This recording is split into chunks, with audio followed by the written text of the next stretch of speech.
I think there are people who want to be writers, and then I think there are people who like to write, and I'm one of them. I feel very grateful if one of my works gets published or produced, but I would still be doing it even if it didn't. I was a voracious reader when I was a kid.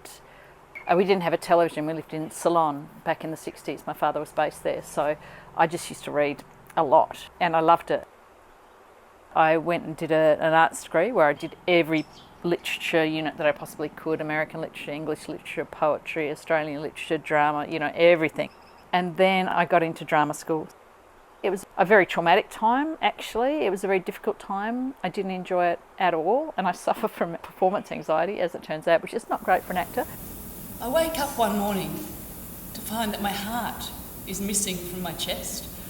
I think I learnt a lot more about literature, dramatic literature, and I think I learnt a lot about characters. I realised that my heart has been missing for some time. Or if not missing, then at least empty. I wrote my first play when my friend died. He died very, very bravely, He just joked his way through the whole process. So I wrote this comedy called Cole about this man who's dying of cancer, and some of the things that he did. Like, for example, he was in hospital, he was on a drip, and he just decided he wanted beer, so he just wheeled himself down in the lift, went down to the local pub dressed like that and had a beer. It's the kind of guy he was. In those days in Brisbane, it was during the 90s, I was writing plays. I wrote 2 novels, both of them got short listings. The plays all got readings or development. So in terms of the kind of runs on the board, my first efforts did quite well. But what I didn't know back then was that essentially writing is just 99% rewriting. So my writing process is I get an idea in my body, and it's like a bubble, and it kind of bubbles up, and then I go, oh, what's that? And then I do what I call the vomit. It's very visceral, bubble, vomit. And then the vomit is my first draft, and I just kind of go, oh, this is, okay, blah, blah, blah, blah, blah, blah, blah. And then I kind of go, oh, okay, what's that? And then I start asking questions, like, what are you doing here? What's this? After the vomit, after the what are you doing here, then it's just rewriting. And often it'll go off this way or this, it'll go in unexpected directions. I've got an idea. 2 in 1 day, that's miraculous. I'll come with you. Yeah, my job's to follow it then, to see what the offer is.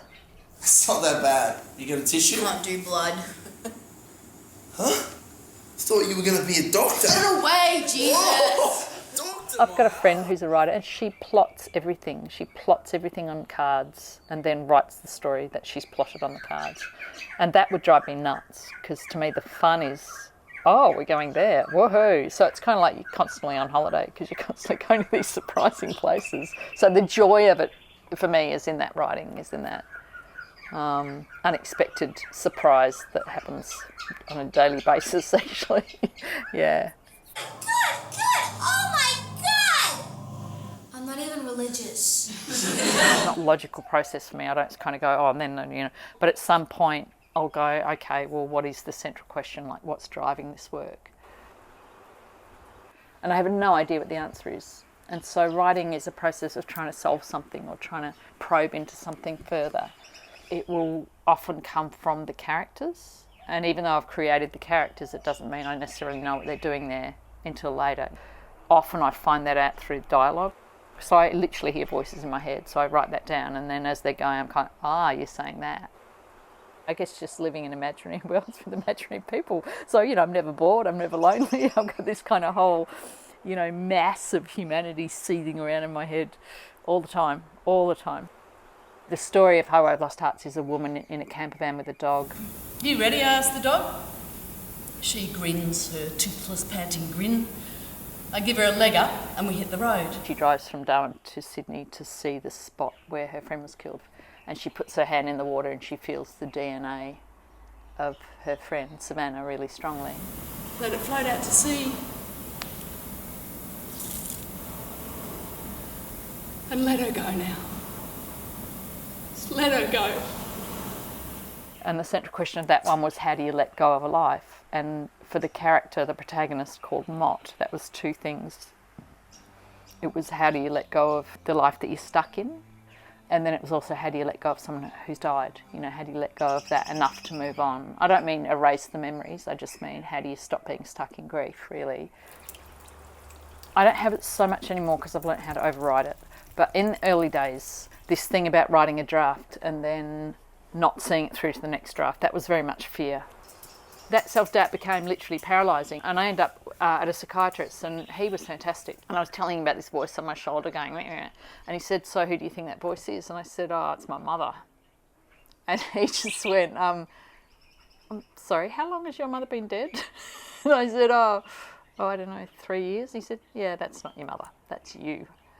And that was a pivotal moment because, you know, it's very easy to sort of blame other people for that voice, you know, you think people are judging you, you think it's not, it's you.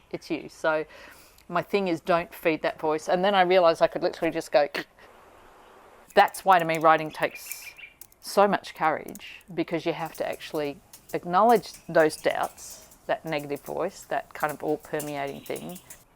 You then have to dismiss it, not in an arrogant way, but just go, yeah, it's not your turn now. I think that balance of what is it I'm trying to achieve? Why aren't I achieving it? Reading lots of stuff about craft, reading lots of other writers on writing, having the courage to keep going back to the work, even though you think it's shit sometimes. My tendency is to spit out my first drafts by myself. I'll bring a dramaturg or an editor in late in my process, when I'm solid and confident enough to know what I'm saying. Otherwise, my experience has been that somebody asks me a question about it and goes, oh, maybe you should think about this. And then it goes that way, which is not organic, you know. I have to trust the organic nature of it and let it come out as it needs to. Then people can intervene once I'm like, no, that has to be there because of this reason. Like with Broken, you know, Chris Mead, dramaturg that, and he gave me 3 notes. Just 3 notes. Like often dramaturgs give you pages. He gave me 3. Every single one of them I was like, oh, thank you. Oh, of course, you know. So he really shifted that play dramatically. But I brought him in at the, 7th or 8th draft. I think it's just that thing about, keeping going. And trusting that the story will emerge. I was with Andrew Bavell at the market once. I said to him, what do you do when your characters don't do anything? And he said, what do you mean don't do anything? And I said, well, sometimes my characters just do really boring stuff. He said, of course they do really boring stuff. That's what we all do.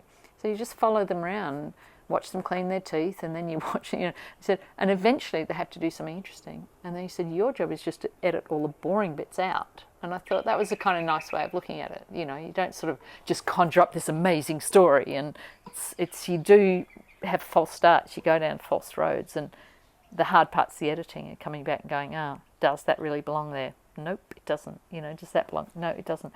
And I think it's a never-ending apprenticeship, actually. And yeah, it's a process, and it's a lifelong process. And it's great.